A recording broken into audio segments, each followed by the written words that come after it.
Greetings from South Korea. I am Arirang News AI anchor. Here is the news making headlines today. Entering its 13th day on Thursday, local time, the US and Israel's war against Iran continued with both sides carrying out operations from early morning. Israel launched extensive airstrikes, targeting Hezbollah's intelligence headquarters and command centers in southern Beirut.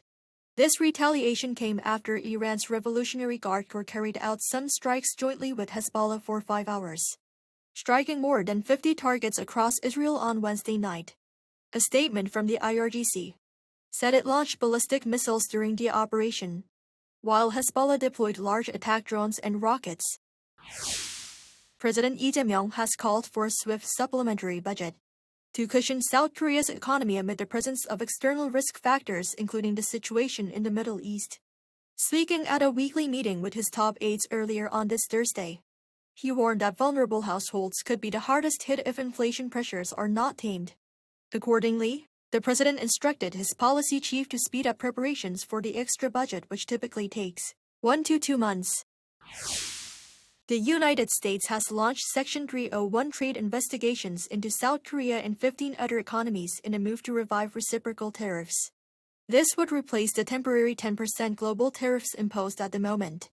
U.S. Trade Representative Jamieson Greer announced the probes on Wednesday, U.S. local time, saying that foreign overproduction displaces American domestic manufacturing and halts new investments.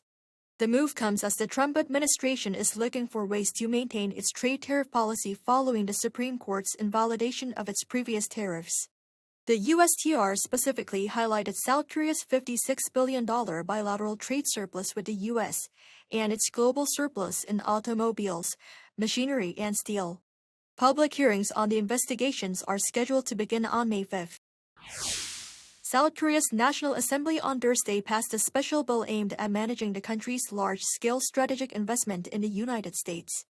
The legislation establishes the legal framework for Seoul to carry out its $350 billion investment commitment under a bilateral agreement with Washington, after U.S. President Donald Trump warned tariffs on Korean goods could rise to 25% if the bill continued to stall. Often referred to as the U.S. Investment Bill, it creates a new body and dedicated fund to oversee and finance investment projects in sectors such as shipbuilding and semiconductors. President Lee Jae-myung welcomed the bipartisan support behind the bill, while lawmakers also passed dozens of additional reform-related bills.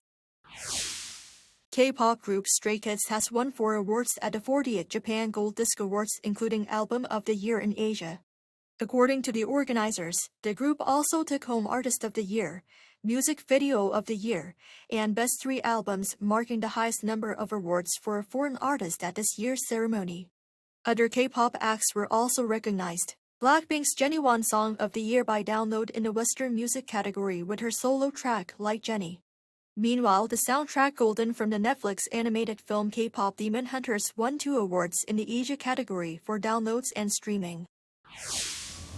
That is all from me today. Thank you for watching.